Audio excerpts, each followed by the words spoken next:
Hey, it's a pretty day. Pretty hot day. Pretty hot day it is. Man. Anyway, I just wanted to make this the opening of the video.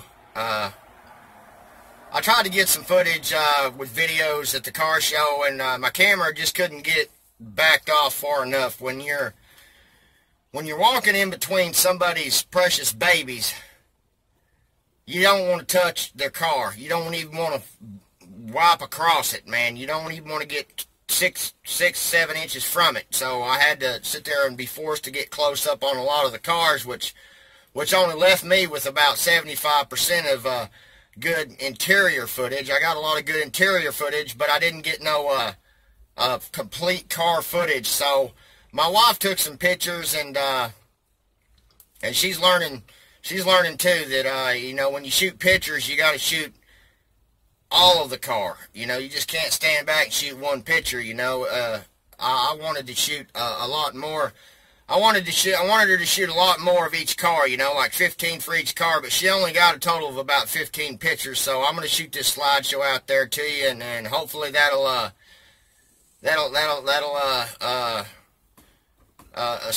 satisfy your addiction for cars. And I might just go ahead and use little pieces of those videos as the opening to some of my new videos, or in some of my videos where I do vlogs. I think I'm going to do that instead of just trying to make a car show movie, because those to me weren't really satisfactory. And on the other hand, I might just go ahead and shoot it out there and keep it real, and maybe people can see through the years and through the months to come, of how much better my videos get. I've thought about taking some classes on video editing and creating videos.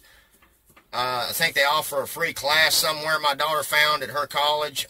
So I'm thinking about going over there and taking a couple of free classes, and then getting my hands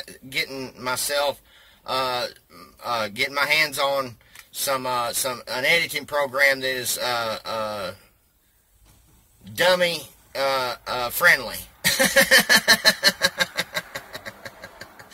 I need to take a course, something called Camera School for Dummies. Because that's all it is, man.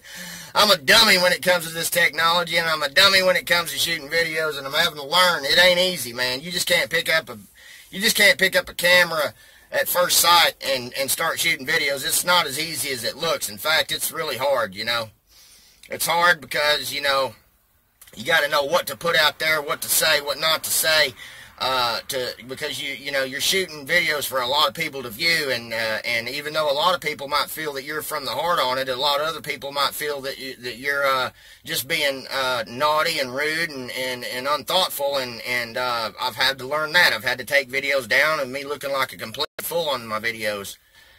But anyway, here's that footage, man. I hope y'all enjoy it, and yeah, I'm at the Lemster office. This is what I call the Lemster's office. It's my office here, it's my truck, and I can't wait to just get my hands on some other cars and put my hands on them. But I hope they can do something about this foot of mine, man, because it's really sorry having to stay home. Like today, I'm going to have to stay up on the couch most of the day because that all walking around stuff. My foot don't never swell up when I walk on it. It don't never get real fat and hard for me to put my shoes on. I don't know why it acts that way. I don't know why it hurts so bad. There's no swelling going on. It looks like a perfectly good normal foot, other than it's flat looking and deflated, compared to the other one. The other one, you can tell it's full of life.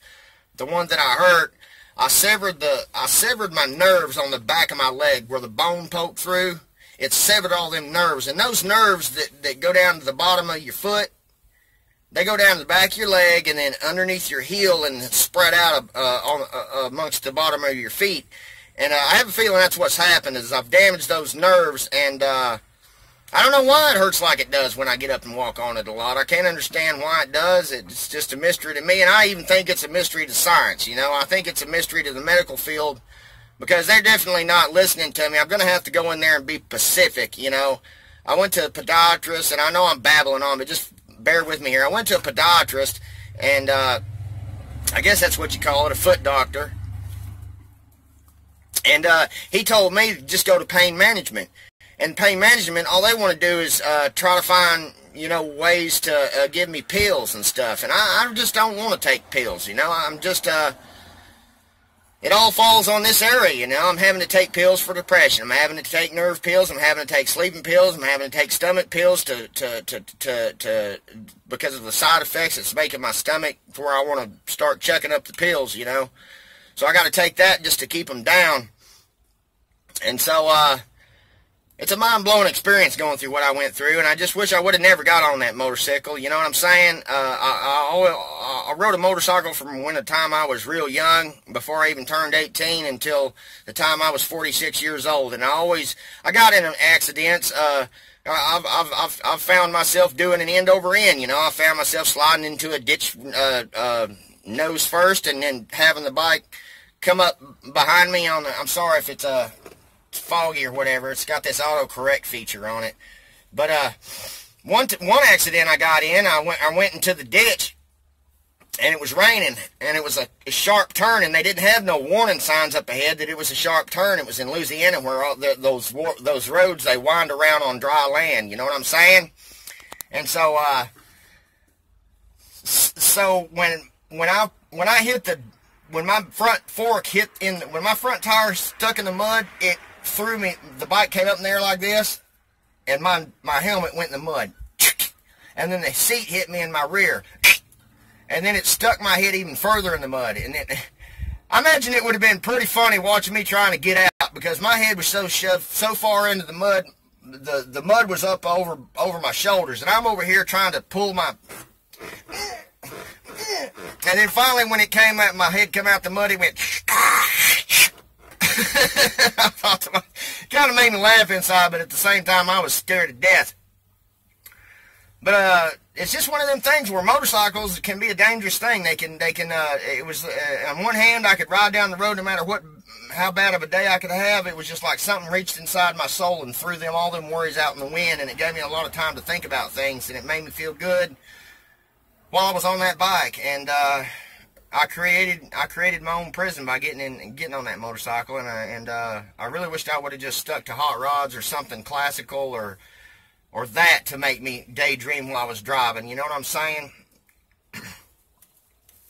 Maybe that was the problem too. I enjoyed it too much and wasn't paying too much attention around me. I don't know. It's just one of them things where it's a catch-22. You get on it, it helps you, and it can also hurt you. You know, it's kind of like a double-edged sword there. Anyway, here's that footage that I promised y'all, and this is just going to be a picture slideshow, and I hope you enjoy it. It's not that many, but everybody, y'all enjoy it, man. Lynched out!